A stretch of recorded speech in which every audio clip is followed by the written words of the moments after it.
Today's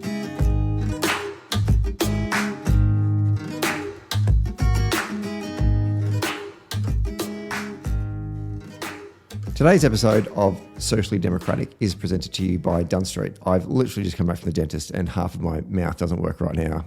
My tongue is numb. So why I decided to record this after the dentist as opposed to doing it before the dentist is a question that I'll never know. But anyway, I'll persevere here. Dunn Street partners with businesses, organisations, unions and social democratic parties across the globe to develop community organising strategies and train leaders to build power from within their community. And in 2021, Dunn Street will continue to work with folks that want to share their stories, take action, give hope, and organise communities for change. To find out how you can partner with Dunn Street, hit us up at dunnstreet.com.au. Socially Democratic is also presented to you by Morris Blackburn Lawyers. Are you passionate about providing access to justice? Morris Blackburn, Australia's leading plaintiff law firm, is looking for a senior associate to join their TAC and work injuries team on a full-time permanent basis in Dandenong and Ringwood. You'll use your legal technical knowledge and expertise to strive for fair outcomes for their clients. The role is based obviously in Melbourne. And to apply, go to morrisblackburn.com.au/careers. Hello and welcome to another episode of Socially Democratic. That's the bit that's hard to say, socially democratic. Your weekly centre-left politics and organising podcast that dives into the progressive campaigns and issues of the day and the people leading them from home and abroad. And abroad we go again today. We're going to talk to Jonae Wartel. You may remember we spoke to Jonae after the Senate runoff elections in January 2021, earlier this year, which now feels like a decade ago. Well, we're going to get Jonae back on again because we're going to talk about the legacy of Barack Obama. Jonae herself was a field organiser in 2008 and a regional field director in 2012 for the Obama campaign. And there's been a documentary that was released earlier in the year on HBO. I am assuming it's on Binge here in Australia, titled Obama in the Pursuit of a More Perfect Union. You should check it out. It's a 3-part documentary film. I think each episode goes for about an hour and a half. So it's pretty extensive. And it covers his personal and political journey from childhood, college, moving to Chi-town and then running for office and then becoming a senator and then the White House. The other thing that made me want to think about and do a podcast on the legacy of Barack Obama is I went to 13 years ago today, I and a group of mates went and attended our very first Obama rally when we were over there in 2008 for the campaign. Anyway, it made me think about the Obama legacy that he's left, particularly in campaigning, but also I wanted to have a chat to Jonae about race and how complex the issue was for both Obama and for the people of America and for the people who had high expectations of his presidency with dealing with the matter of race and racism and institutional racism in the United States. Anyway, looking forward to having a chat to Jonae about that today. Don't forget to, if you like the show, follow us or subscribe to the podcast on Apple Podcast, Spotify and Stitcher. And if you like the show, let us know by leaving us a review on Apple Podcast or Podchaser. And for all the latest updates about the show, follow Dunn Street on Facebook, Twitter, Instagram and LinkedIn. Okay, let's get to today's episode.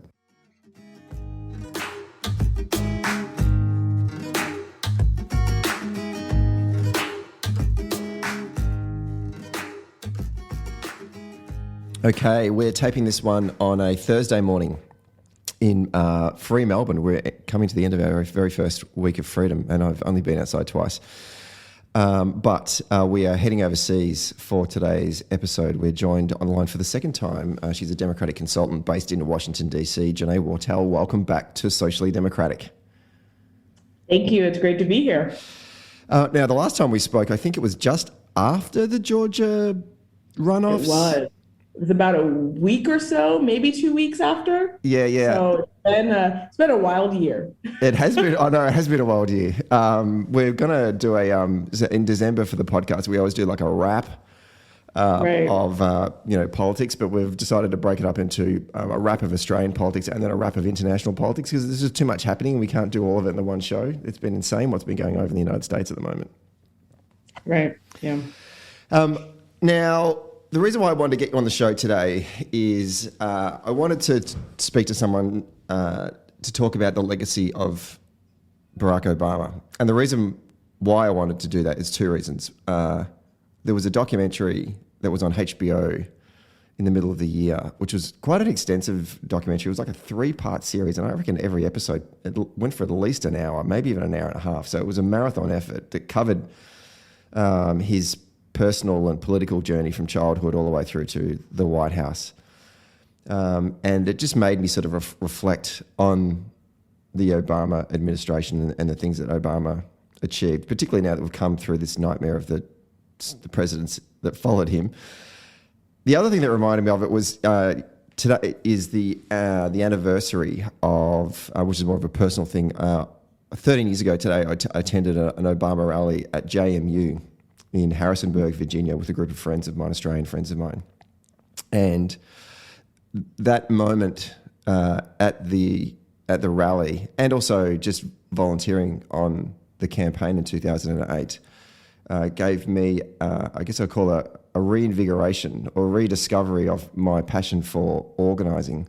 I was a union organiser for 8 or 9 years at the time, and I actually was feeling rather jaded about my work. And it was only when I went over to the United States and discovered that there was a thing called electoral organising, which is something that hadn't happened in Australia, or even this word of community organising that I'd never even heard of before. And hearing Obama talk about it and just seeing it myself was a seminal moment in my own career. So even I think in some ways Obama's legacy has even impacted on my journey, which is incredible given that I live on the other side of the Pacific Ocean. So thinking on that, I thought I just want to sit down with someone and have a bit of a yak about Barack Obama and the legacy that he's left. So you're it, Jonae. I'm dragging you into this conversation today to do that with me. So are you ready? I'm ready. Okay, excellent. Now, where I really want to lean in at the start particularly is campaigning. And I mean, that's the first thing that kind of all got our attention was the Obama campaign, certainly for social democrats around the world and people in the US. And a majority of my US political friends and colleagues that are involved in democratic politics today all attribute their entry point into campaigning through the Obama campaign. Not Hillary Clinton, not John Kerry, not Bernie Sanders, not Joe Biden, but Obama. And I think you're included in that group as well. Your first start into politics, talk us through. You're an FO in 2008. Paint the scene. How did you get drawn into Obama world?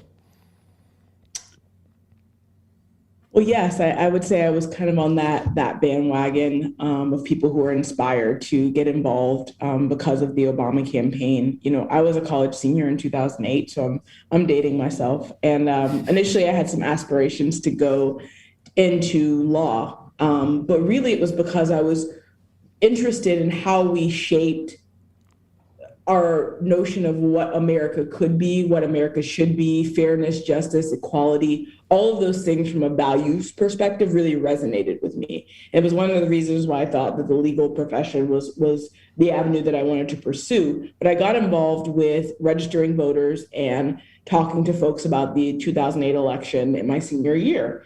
And so it was then that I decided to put off going to law school, graduated that summer with the intention of helping the Obama campaign. Well, you know, the job didn't land immediately because the campaign was still staffing up. So I had to wait for about 2 months. And finally, I got a call that said that they needed organizers in Missouri. And much to the sheer, I don't want to say disappointment, but certainly the fear of my parents, just packed up my car with my sister and drove halfway across the country to Missouri from Georgia. And it sounds crazy to anyone, and it is a little crazy, but I think I was so inspired by having seen the president, who was then a primary candidate, just on TV, giving some speeches, talking to voters. And I was so inspired by the message that he was bringing. And once I first got interested in following the president, really supporting the president, who was then, senator and candidate, was watching the 2004 convention speech. And like, who could have walked away from that speech not feeling inspired about his vision for America? And so I got involved in organizing. Fast forward to the summer and fall of 2008, I was an organizer. It was my first full-time job ever. And it really changed the course of my life, of my career pursuit, that I wanted to keep organizing in community work at the center of my professional career. And so I, like many, just got involved through the campaign, but have stayed involved since in political campaigns because it was a really real turning point for me, because it was nothing like I'd ever seen in politics, right? It took the cynicism out of politics for me to say, hey, everyday people can be a part of this process and make a difference. It doesn't always have to be about high-minded politicians or complex policies. This is about people. And the president really personified that for me. He really embodied that as a candidate. And so that's how I got hooked, so to speak. A lot of people credit that '04 speech at the Democratic Convention as the moment that he first came on the national stage. What was it in the speech at that moment that drew you to him to sort of sit up and go, oh, this is a bit different? I mean, it was an amazing speech and obviously laden with public narrative and the story of self, us, and now. And not that we knew that at the time, but what were the parts of the speech that you're listening to going, oh, this guy's interesting? Really, it was him talking about his background, being raised by a single mother, having, been born in Hawaii, having been a community organizer. And his story was so unique. And what was compelling for me was not just the uniqueness of the story, but that he centered his politics in a story of self. And that was the first time that I heard a politician really lead with story of self. And not that I'd watched a bunch of politicians before then, but he told the story of his values through the lens of what he had experienced. And so I thought that was really, having been a student of political science and having gotten a political science degree, I'd never studied story of self. We weren't talking about Marshall Gans. We weren't talking about the grassroots organizing model. We were talking about policy and theory and all of these things that are academically connecting you to politics, but are not connecting you from a values perspective. And so one was telling a story. The second was this vision of America as it could and should be, right? That there weren't really these divisions beyond what were man-made, these divisions based on our own ignorance and lack of connecting with our neighbors and lack of coming together around values, that in fact we all had shared destiny and shared interest and shared values that once we actually came together around, we could accomplish something great. We could reform this thing called democracy. We could participate in this thing called democracy in a real way. And so that was just inspirational for me. It was inspirational for a lot of people who said, wait, this is not just about policy. This is not about politics. This is about me. This is about me shaping the world around me in a way that brings everyone to the table, that values everyone's opinions, that values everyone's lives. And so those two components for me, were what made that speech so memorable and so compelling. And, he's always saying, there's not a red state in America, there's not a blue state in America, there's the United States of America. And, that was a big applause line for me. But coming from a red state in America, or what was considered a red state of America, Georgia, I was just kind of like, wow, like even living in a state like I live in and coming from a community that I come from, there's a place for me in this process. So that idea of inclusion was really spoke to me. Why was the 2008 and 2012 Obama campaign so transformational for folks that wanted to engage in that political process? Like, how did that come about? And keen to get it from your experience as first as a volunteer, but then eventually as an organizer. Yeah. I think what was so transformational about the campaign is that it empowered everyday people in communities across the country. We had this saying on the campaign, and it was respect, empower, include. And the respect piece was an understanding that some of us came from different backgrounds with different experience, from different families, but we all needed to respect each other's opinions. We all needed to respect each other's perspective because it was about your lived experience, right? And perhaps your inability to connect with certain people was based on the fact you didn't know them, you didn't understand their story. So you have to start from a place of respecting people so you don't alienate them. The empower piece was really that everyone had a part to play. right? The campaign wasn't about, are you the most skilled volunteer? Are you the most, extroverted person? Are you the most eloquent speaker? It was this idea that everyone, no matter how limited their skill or ability or knowledge of politics was, had a part to play. That if it was just talking to your neighbor next door about voting or making sure that they were registered, that mattered. Every little thing mattered. And I think that was empowering for people, right? And it was that culture that you felt when you walked into a campaign office, that there were people knew each other's names, people welcomed you. They created that sense of you are a part of this greater movement. And then the inclusion piece, I think, just goes to the empowerment, which is there was no one who we couldn't find a role for. Even if you were someone who was afraid to get on the phones and talk to other voters, maybe there was a role entering data, right? Maybe there was a role doing something else. And so this inclusion suggested that there is no part too small or no person too limited in their skill that they can't be a part of this work. And I think that's how the movement grew to include so many, because you had people from so many different backgrounds, opinions, skill level, experience, who all had a seat at the table in the campaign. And I think that was, for a lot of people, what was so transformational. They hadn't seen a campaign like that before.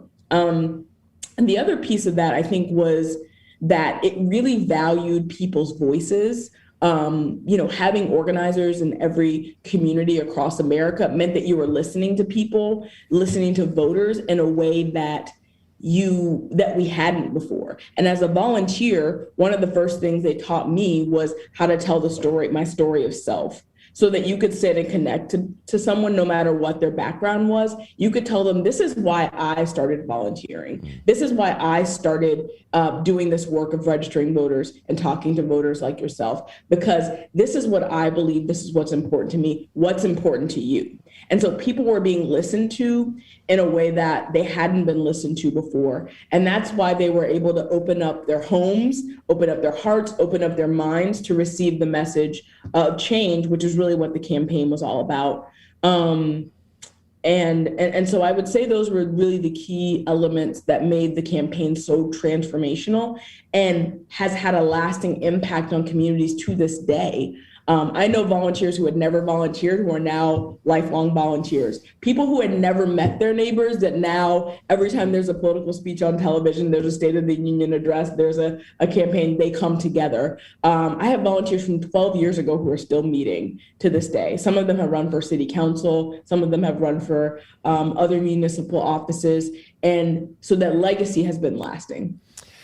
Yeah, it's that legacy. I mean, that's the whole point of the podcast, isn't to talk about legacy, but it's interesting because when you listen to Democrat voters and activists the boomer generation, they all look to RFK as being the sort of their moment of why they engaged in democratic politics or why they engaged in civic leadership or politics in general. I feel like that Obama has become the RFK for this, the post-millennial period in American politics. It was so transformational. And listening to you just talk about that then, we here in Australia, in the home state of Victoria, when we launched our own electoral or grassroots organising program, in 2012-13, the respect, empower, include, we sort of sat down and said, right, we need to come up with our own values because we don't value our volunteers at this moment in time. We kind of treat them like cannon fodder, like just go out there and letterbox or drop, leaflet or whatever, or stand on a polling booth for 12 hours on a day. And we said, well, we can't steal Obama's because that's not original. So we have to come up with our own. We come up with lead, connect, respect. And we said to our organisers, you have to live these values every day. And so they didn't forget. We put the words lead, connect, respect up in all the campaign offices. It was on the back of their hoodies. It was on their T-shirts. Yes. It was on their lanyards. Yes. Like it was, yes. I was getting to the point that I was going to get them to tattoo it on their arm. Like, do not forget to show leadership with everyone. Do not forget to connect with people, and do not forget to respect our people, because if you don't do that, they won't come back. That's exactly what we did. I mean, like, we had giant banners in all of our campaign offices. I have pictures. that just said respect, empower, include. And when you talk about the staff being trained in that way, that was a thread through every piece of training that staff received, because it was like, you could be really good and really smart and eloquent, but if people don't see you living the values of the campaign, that is why people come, right? They might come for Obama, they're excited about him, but they stay for you because they see you living and modeling those values and how you treat your volunteers, how you run your offices, how you build your teams. And so it made all the difference. And some people hear it and they say, oh, that's corny. Like, people came because they were, no, people came because of the kind of campaign that we built and the kind of culture that we reinforce through our everyday work. As you're saying that as well, now I remember, sorry, I'm not even talking about Obama now, but just having to live those values, you actually have to adhere to those values as well. And I remember there was a candidate that spoke to either one of the volunteers or one of our organisers and absolutely read them the riot act, like just ripped them out. I wasn't there, but they told me, they said to me, oh, look, I've spoken to your organiser and I've told them, I've gave them an absolute stern talking to and yada, yada, yada. And I've just gone, and right away I've gone, that's not lead, connect, respect. And I said, sorry, please don't do that. We don't do that anymore. That's not the way that we're going to conduct ourselves, because if we're going to build something bigger, we have to start to treat people with respect. And ensure they've done something wrong, you can sit down and talk to them about why that was wrong, but don't just scream at them in the middle of the campaign office. Please don't do that. Yeah. No, right. And there are those volunteers that could be, a little challenging, either because, they had been in the communities working and they saw this new infrastructure, these young people coming in and saying, we've got this training manual and now we're going to teach you how to organize, right? That was the respect part as well, right? Because you had people who had been volunteers from, campaigns back in the 60s, right? Who were coming to the Obama campaign, who had a very strong idea and notion and guiding principles themselves on what did organizing mean. And so it didn't mean that you dismissed those folks, right? It didn't mean you shoved them in the corner of their office. It didn't mean when they challenged you in front of a group of volunteers that you could just kind of, go off on them. You had to say, okay, this momentary, this moment of frustration could be very bad for our team if you handle it wrong. So take deep breaths, find common ground with this person, and keep them in this movement. And that was how we were taught to work through all of those sorts of challenges or tensions on the ground. The Obama campaign kind of made grassroots or community organising mainstream, didn't it? How did it come from that sort of place in, I won't say in the shadows, but like a sort of a practice that not a lot of people knew about? Then all of a sudden, every third person's talking about community organising. Like, how did this happen? Well, some people, my mom, and also Sarah Palin, apparently, didn't know what a community organizer was, right? And they didn't know that it was a job. And they didn't know that it was something that people did for a living. And, the Obama campaign really made having a field program or an organizing program, which is, just a team of organizers on the ground talking to voters, recruiting volunteers. It made it the norm, right? It made it that you needed to have a field program as a part of your winning strategy, right? It wasn't just TV. It wasn't just mailers. It wasn't just drive-by billboards and visibility. It was really about, are you thinking about who your voters are? Are you meeting them where they are? Are you having the conversations that are going to help move their opinion and really earn their support? So that became, I think, much more of a norm and much more of an imperative for Democratic campaigns coming out the success of the Obama campaign. And pretty much every winning campaign since has relied very heavily on a field program, on trained professional organizers, and on a volunteer organization built from the ground up. And so I think we definitely have, at least in modern times, to credit the Obama campaign with really making that the norm and not the exception. When I've met some folks over in the US that there are organisers but have not come through that Obama world, they kind of roll their eyes and go, oh God, like as if like Barack Obama invented community organising, and I feel like, and I defend. I go, well, okay, I don't think they're saying that, but no. And the question I put back to them is, well, okay, if Howard Dean was doing it, or if John Kerry was doing it, then they didn't build a movement that was transformational for both the United States and also win an election. Like, why him? What is that combination between Barack Obama and the work of field organising that made this so successful? Why did it not take under Howard Dean or John Kerry? I mean, is it Obama? Is it because he comes from a community organising background? Did he have the right ingredients? Like, what pulled all this together? I think it was two key components. I think the first was that you have to think about what was happening in 2008, just in our world. What was the political landscape? What were people's political attitudes in that moment? I mean, we were in a recession. There was a war going on. And I think there were so many reasons for people to feel very anxious and really hopeless in a lot of ways. And I think when you talk about what Obama, when he stepped on the main stage, brought to people, I think it was a sense of hope and inspiration, right? It was this America beyond the limitations that we saw. It was this America beyond this, this sense of despair. And so when he spoke in a way that only he can speak, some people just got it, some people just got it, they got it, it's a gift. When he spoke, he inspired people. And no, that didn't win elections in and of itself, but he inspired people that there was a movement that could be shaped by the people who were at the center of these challenges, of these problems, to shape their democracy in ways that brought hope to every single corner of our country. And it really put that back on people, right? It didn't just become, oh, you elect me, I'm going to do the work. It became, it's your job to talk to your neighbors about the things that you care about and inspire them to turn out. So the ripple effects of that inspiration is what really powered that movement. It's what brought new people in the door. It's what brought people who had never volunteered for a campaign before in their lives to a campaign office, right? And without the kind of inspiration that I think Barack Obama was uniquely able to provide, that was, again, fueled by the atmospheric elements of the war, the economic downturn, all of those things together created this confluence of factors that I think really brought people to a moment where they said, I can agonize or I can organize. And that's a deciding moment for a lot of people. And I think so many people gratefully chose, no, I'm going to organize. And so they stepped forward in a way we haven't seen before in modern history. How much can we credit Marshall Gantz for and his work in this legacy story of community organising and coming into the mainstream? Well, I'll say there's in my mind a tremendous credit that's due to Marshall Gantz. I mean, he's the father of the community organizing model, or widely regarded to be. And, what that means for me is that he really centered values and the telling of personal story at the forefront of campaigning.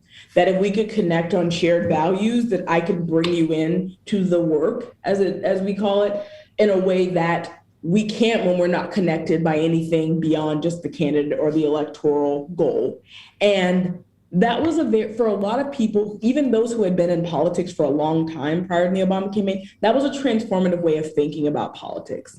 And when you think about the work that he was able to do with, with kind of previous movements with farm workers, especially when you think about how we were able to transfer some of those core principles into electoral work, I think that we could not have done that as well as was done for the Obama campaign without that foundation that Marshall Gantz creating this community organizing model really provided. So I think we owe a tremendous debt to him and his genius in creating that. That was the thing that struck me as a young union organizer walking into an Obama campaign office. I don't know where I was. It might have been Little Rock, Arkansas, or I can't remember anyway, but walking in there and talking to the organizer there, the field organizer for OFA, and listening to what they were doing, it just struck me. I went, oh my God, they're using the similar kind of organizing tactics that I'm using in a workplace, but they're doing it in a political electoral setting. And I felt like an idiot, because in Australia at that point, we weren't doing that. Our volunteers were handing out how to vote cards on election day and going to chook raffles to do sort of small dollar fundraisers, and that's pretty much it. And I was like, oh, why? I felt so stupid about not being able to make that connection. If I can organise people in a workplace, why can't I just organise them outside of that workplace? as well. And in fact, what's happened since then is that having then studied under Marshall, it's actually helped me then be a better union organizer, going back into workplaces and going, well, no, maybe we should try this as well. So realizing that this sort of community organizing model is adaptable to either a political setting or a community setting or an industrial labor setting was something that I had not considered, but basically it shapes the work that I do right now. One of the questions that I get a lot from folks about after an election campaign is over and in between races, how do you keep organising when you're in government? And I want to get your insights into the successes and the challenges that OFA had in between 08 and 12, and maybe even look at the sort of for 12 to sort of finishing the presidency. Like, I know that they tried to keep using community organising tactics to support his legislative agenda. And from the outside, it looked impressive to me. Like, I mean, I think they did a lot of great work around healthcare. But I want to get your insights into the successes and challenges that you have when you try to keep organising after you've reached that mountaintop of winning the election. It's a challenge for sure. I would say that, much of the enthusiasm that was harnessed about the president in that culminated in that victory and all the hard work that folks did, it was hard to translate that into policy, because you saw people who got excited by the work of getting the president elected, but in a lot of cases weren't as versed on the policy nuance. And so you had to kind of sustain people on momentum to just get a president's agenda passed because you helped to get him elected. And so there's a little bit of a disconnect for some people there, because the campaign itself didn't just center policy. And so some people are like, okay, now what does it mean to fight for healthcare? Okay, now what does it mean to fight for LGBT rights? What does it mean to fight for these other victories? And so I think that was an educational moment for a lot of folks. And yeah, you lose some people because they're not used to being engaged in that way beyond the electoral work. And so I think that OFA, despite many successes, met that challenge of now creating a community organizing mindset that spanned beyond political and electoral work. And I think one of the ways that they were able to be successful is they had so many volunteers who had set up organizing teams and models in their communities. And so they were able to tap into some of that for success in the early days of organizing, organizing for action. But certainly I think anyone who's a part of that will tell you it's hard to come down or to ride the wave of momentum beyond, the time that they had. And so I would say that was just one of their biggest challenges, was getting people to care about policy in the way that they cared about the Obama campaign itself. It's that sustainability of the neighbourhood team leader model, as you call it in the States. We gave it a different name here in Australia, but that core group of volunteer leaders that have stepped up and taken on ownership of the campaign, for them to sustain that work beyond the election and then actually start to sit down and strategize and work out, well, what do we do next? What are we trying to fix next? How do we go back into our community? It's not an easy model to sustain, particularly when you take the paid staffer out of that turf. But the model's supposed to work that way, isn't it? You're supposed to say, well, no, I've now given you the skills. You don't need me anymore. You should be able to go, you guys can come together and actually work out and how to strategize. There must have been some successes with that. I mean, even here in Australia, we've got a couple of, I think there's probably 4 or 5 races where we've now got those leaders. They still keep meeting once a month and they just work out what they're going to be doing. And undoubtedly, there are still neighborhood teams that are operating and functioning. I think we didn't see it at the scale after 2008 that we did in 2008. And so and a lot of people, let's face it, were a little tired. They were exhausted. The Obama campaign had been, for a lot of new volunteers, an intensive experience that they had never experienced before. And certain people were like, well, I need to get back to what I was doing before I was trying to get the president elected, right? And so just the time and the commitments that folks had to make, that they were willing to make for a short term, it's hard to make those commitments long term, to go to your weekly team meeting, to give up your weekends. And so there was a lot of sacrifices. I think team leaders and hyper engaged volunteers found challenging to make over the long term, that made the model that OFA, continued to use a little more challenging. That said, I feel like they did a great job harnessing and sustaining as much volunteer momentum as they could, given those circumstances. Yeah. One of the other criticisms of the Obama campaign is that the Democrats lost a lot of down ballot races, House races, state governor races over the course of his presidency. I don't know. So that I think the criticism is that, or you can explain the criticism of that. I won't do that for you. But the other question that came in there was the issue of sharing of lists, because Obama had a huge list and the DNC wanted to get their hands on it, and Hillary did if she was going to run in 2016, and there's all that kind of back and forth. Do you want to sort of explain some of the nuance of that criticism and whether it's justified or not? Yeah, so being someone who worked for the Obama campaign in 08 and 12, and then also worked at the DNC, and then also having worked for some of the state legislative caucuses and races, I feel like I've been on like all sides of that conversation. You are the perfect person to talk about this then. And so sometimes I feel like very conflicted to like represent that issue objectively in a way, because you kind of feel like, well, I've been on all sides of it. I mean, I think, without question, we lost some legislative seats during the Obama administration. And I'll say first that, it goes without saying that you lose seats in a midterm when you get a president elected. Every study shows that you lose some seats.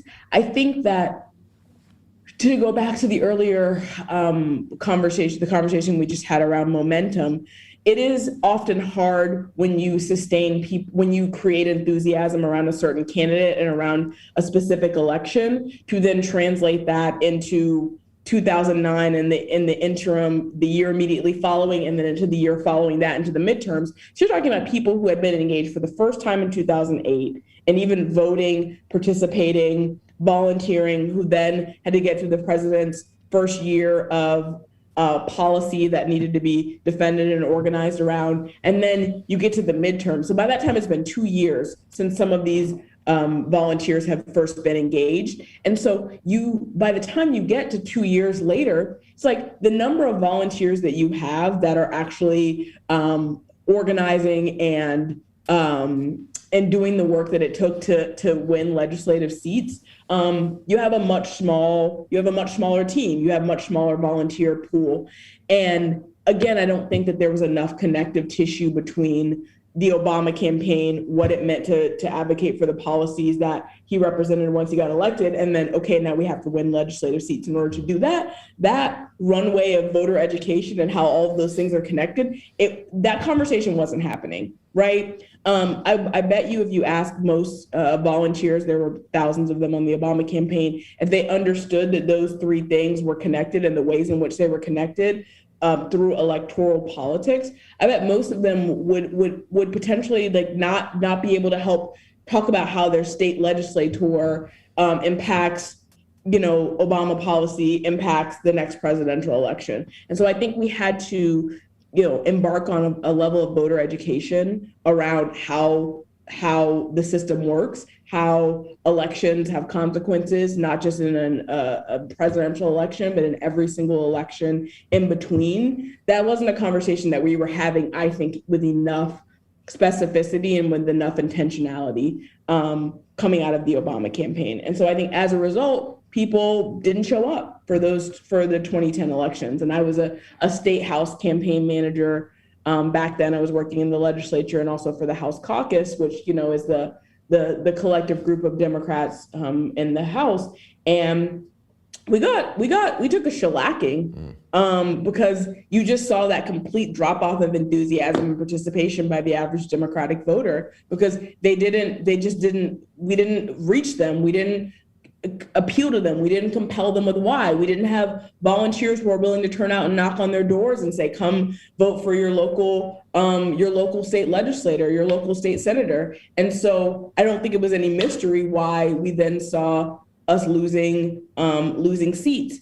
I think also happening kind of at the same time was this understanding that people who came to the Obama campaign weren't necessarily connected to the party in the traditional way that a Democratic candidate is connected to the party. Obama was always known as this candidate that was a breath of fresh air to progressive politics, but he didn't come from the institution, right? And so the ways that the DNC and the state and the local democratic infrastructure are generally connected, that didn't happen in the Obama campaign in that same way. And a lot of cases, folks' criticism was that we were setting up kind of these separate neighborhood teams that didn't intersect or build infrastructure in the same ways that traditional Democratic committees had over time. So there were certainly some tensions there that bore themselves out during the election, but then we saw that real disconnect in 2010 when we were trying to put those same pieces together, and it just didn't work because there wasn't that connective tissue, both from the voter perspective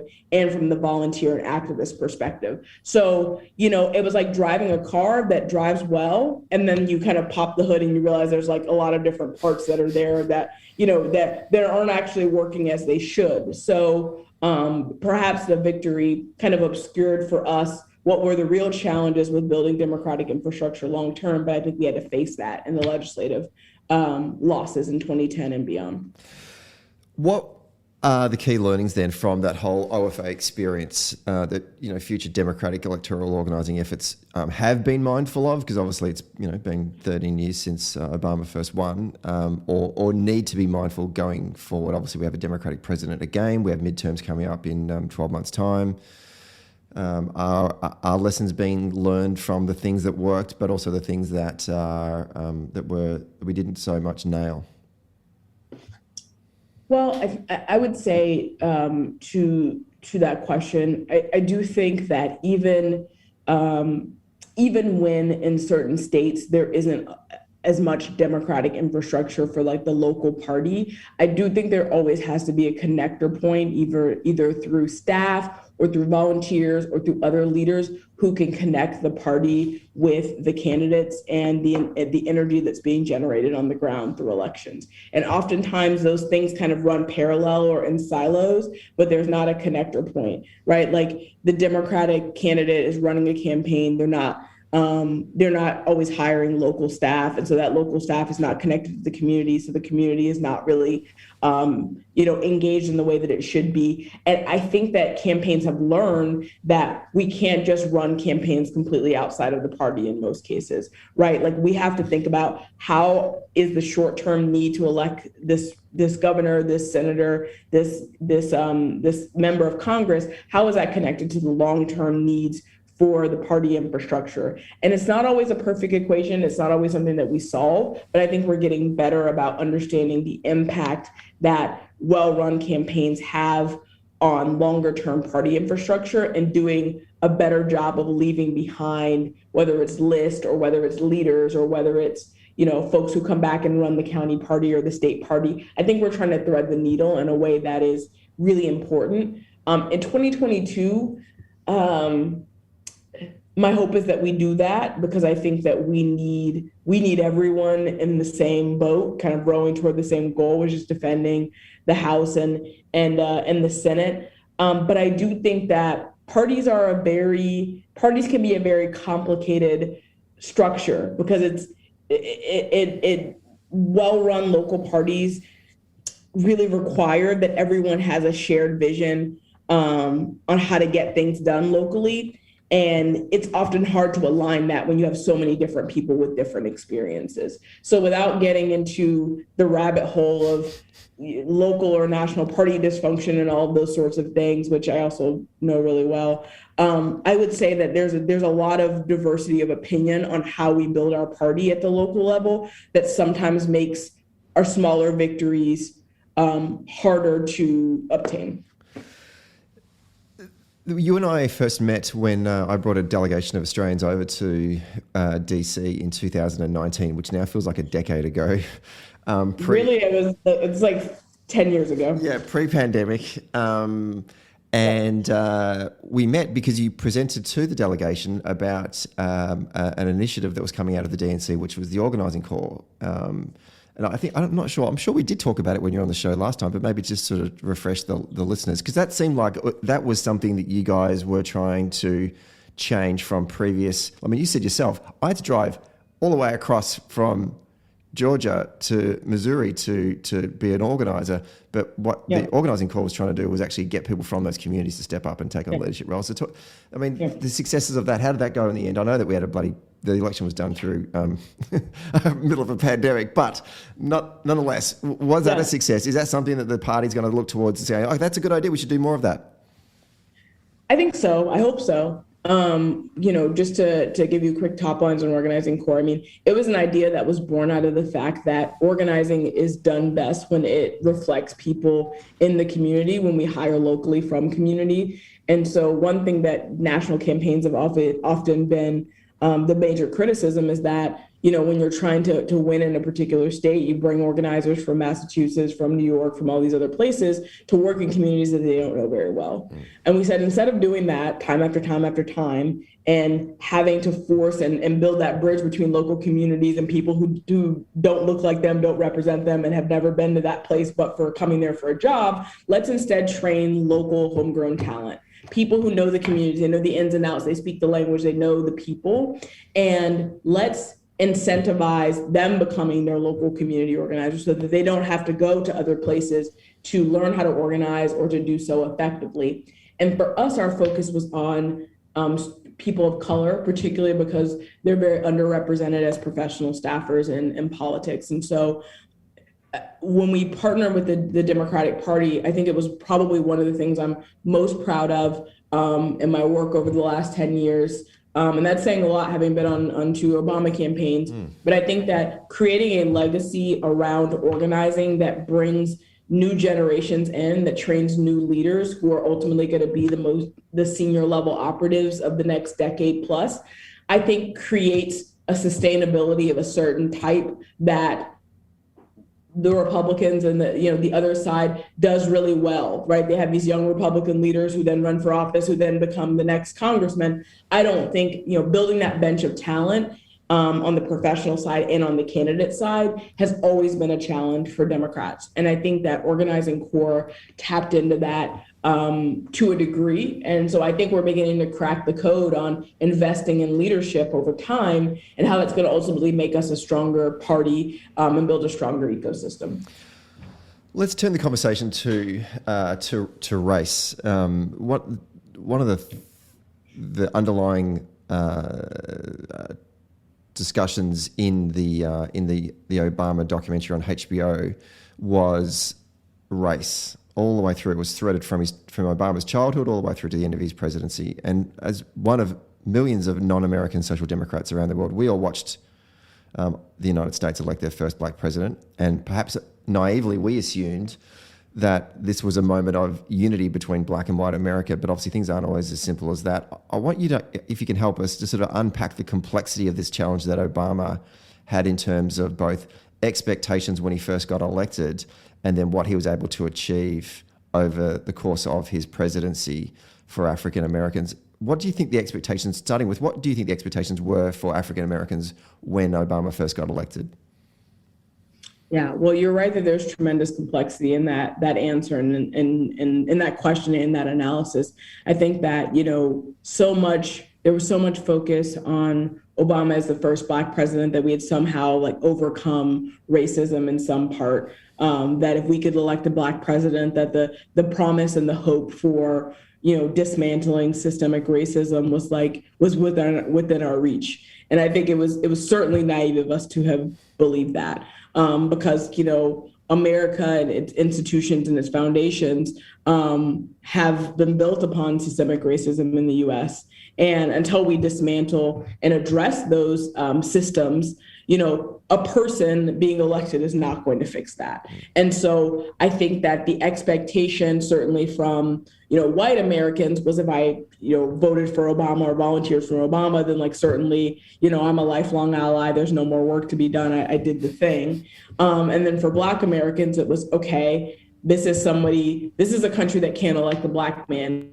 And then there was a reckoning, what does that mean? What does that mean for the work? Does that mean the work gets easier? Does that mean it's still harder to overcome systemic racism and those barriers? And so I think it opened up a new set of questions for people on what was the future of race relations? And I think that's an important question for us to consider pondering. One, because it's not something that we're going to solve overnight, and we're still grappling with, 12 plus years after Obama's election. But I think the expectation from Black Americans was also that, the president was going to represent policies that help to lift and improve the plight of Black people in America. I think that the president was able to certainly develop policies and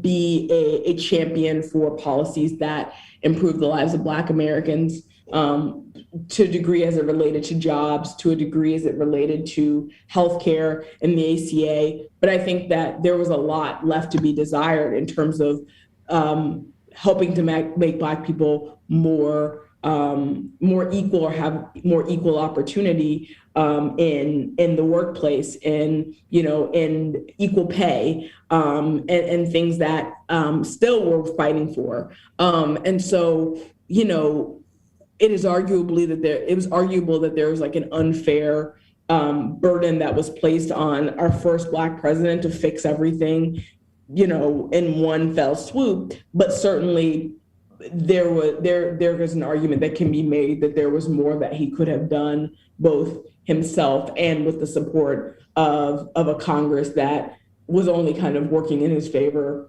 some of the time, but not all of the time. So I think in summary, I think we crack this code of possibility in terms of what a progressive president, a president that's Black, or a president that believes in Black lives and their equality can do. But I think what we realize is that still takes us putting pressure on other levers and dismantling other systems in order for that to be a holistic approach to combating racism and improving race relations in America. So it's a fight that's ongoing, but I think it sparked new questions and brought the fight to a new frontier.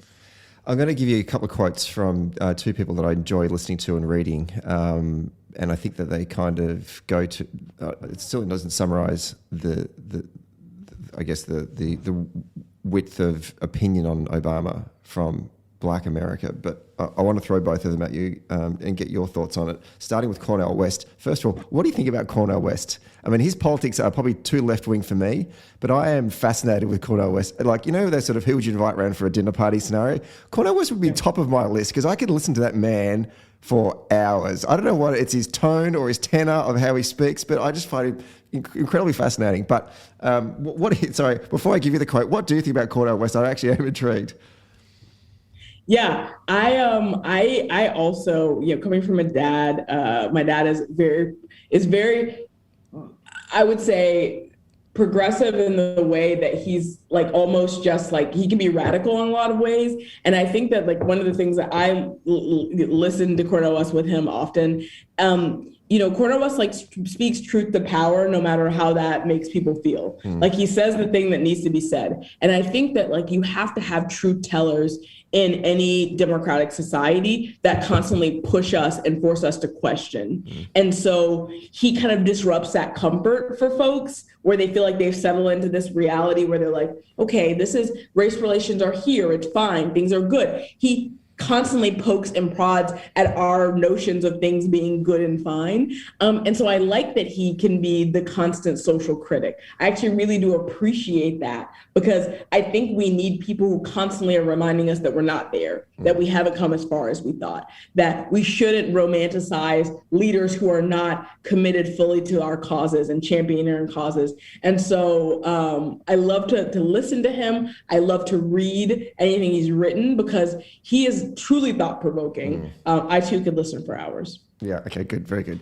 And the thing about it is like, he's not like you're right, he prods and he pokes, but he doesn't do it in a way that, that person that can be sort of like the downer that just always sort of brings the mood down in a way, well, someone might say, I climbed Mount Kilimanjaro. It's one of the greatest experiences of my life. He goes, well, it's not the tallest mountain though, is it? Because there is Everest. It's not that kind of person that does that. He does it in such a way that when he prods and pokes, it's so thought-provoking, but he frames it in such a positive way that you think like, you're right. Maybe we could be better. Maybe we could try. Anyway, sorry, I could talk about Cornel West for hours. So, one of his quotes, on Obama, saying, he says, mainstream media and academia failed to highlight these painful truths linked to Obama. Instead, most well-paid pundits on TV and radio celebrated the Obama brand, and most black spokespeople shamelessly defended Obama's silence and crimes in the name of racial symbolism and their own careerism. When he's talking about Obama's silence and crimes, what is he talking about there? Where do folks look to Obama on race and go, you disappointed us here?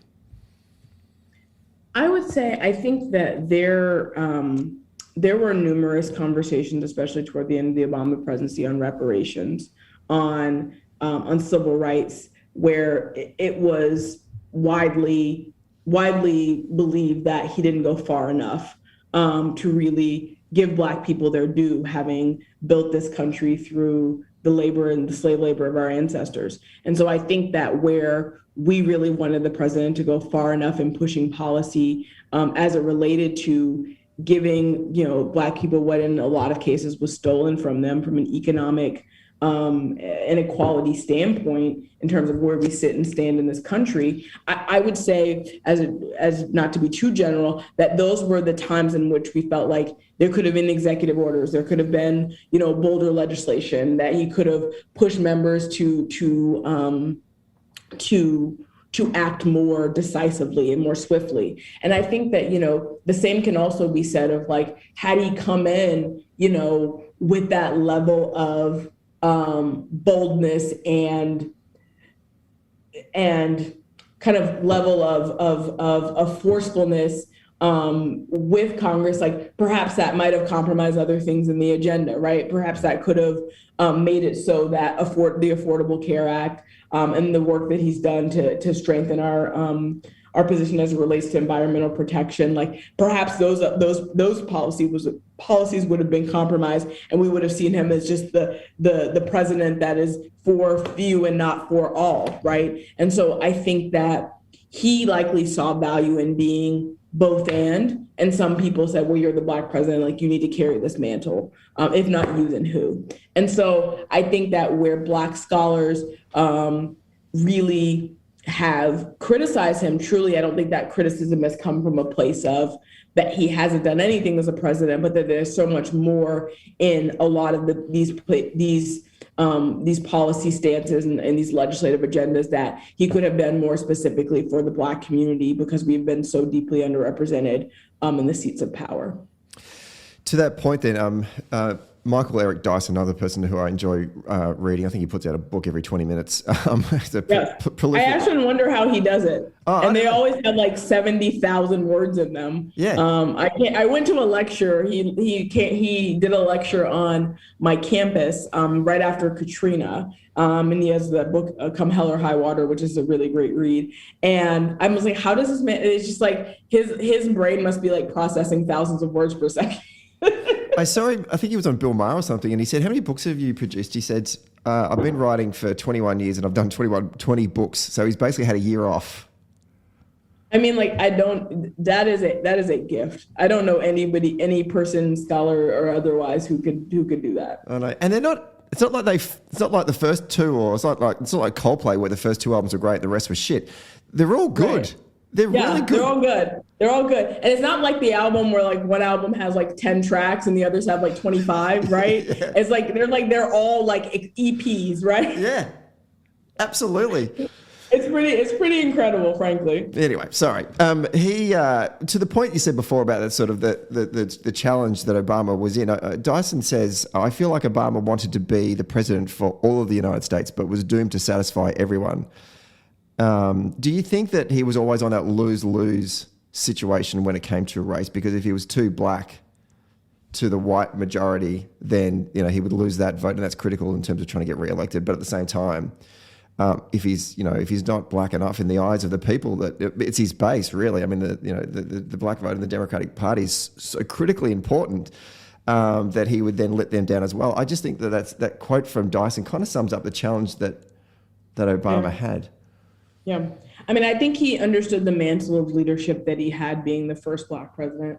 But I often have to remind people that like Obama won Iowa, like he had a tremendous amount of white support as well. But I do think that when you identify and are known as your legacy as being the first Black president, I think he recognized that there were things that folks expected him to do. I still think he did the things that he still followed, I think, his own brand of leadership in those instances where he made the determinations of what he felt was the best policy for America, despite having the level of expectation by certain groups. And so I think that was what made him certainly not everyone's favorite on every given day, but also I think what made him principled in a unique way is because as a leader, you have to look at things from a broader perspective, right? You can't be serving, one specific group at the expense of others. And so he was often quoted as saying, like, I'm the president of the United States,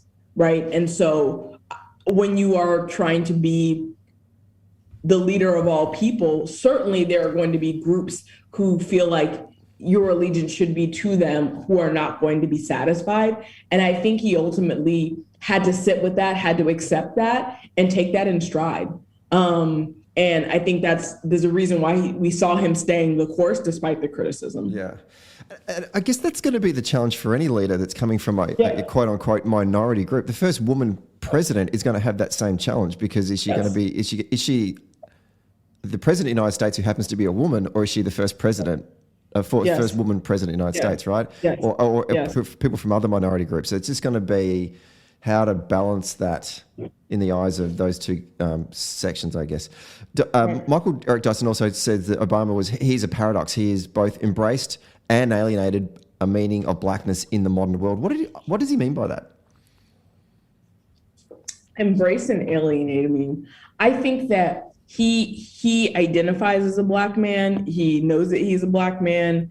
He has never denied or rejected that.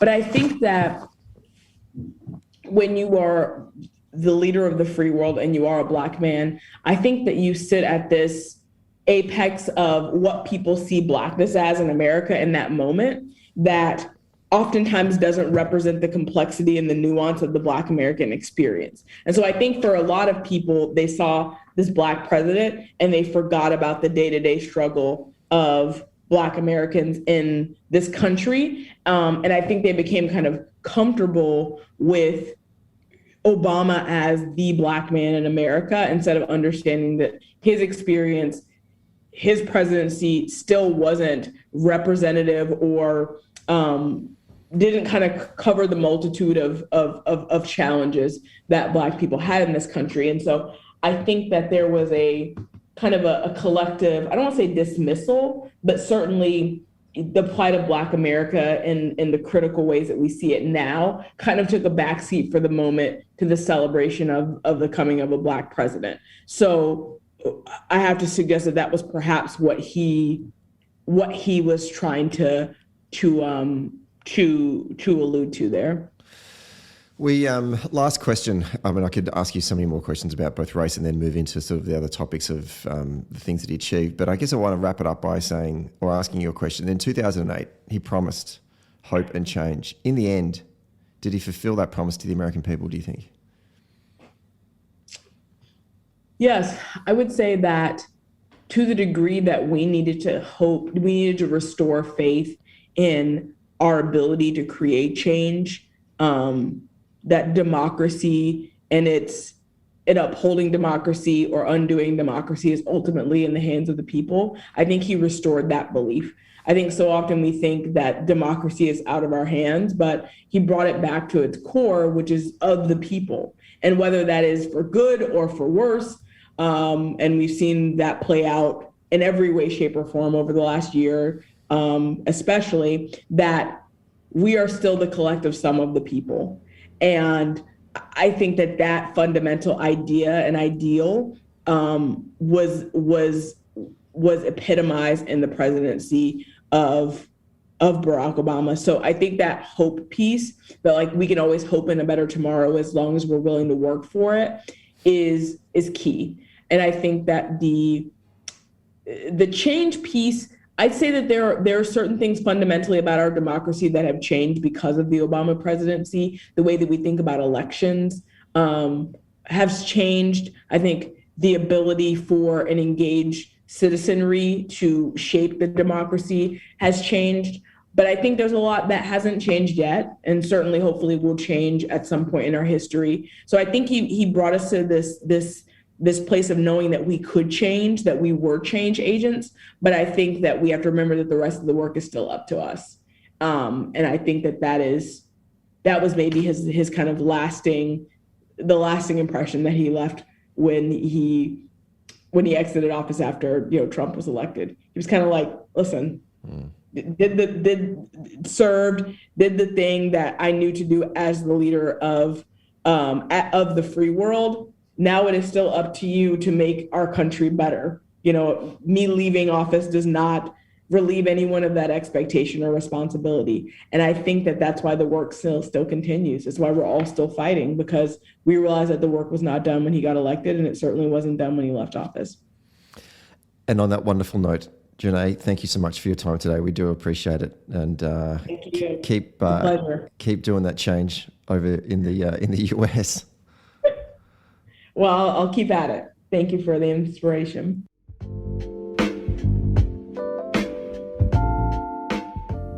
Hey there. Thanks for listening to Socially Democratic. Did you like the podcast? Hit the follow or subscribe button, and be sure to leave a review on Apple Podcasts or Podchaser. And to get all the latest updates on Socially Democratic, follow Dunn Street on Facebook, Instagram, Twitter, and LinkedIn. And we'll see you next Friday.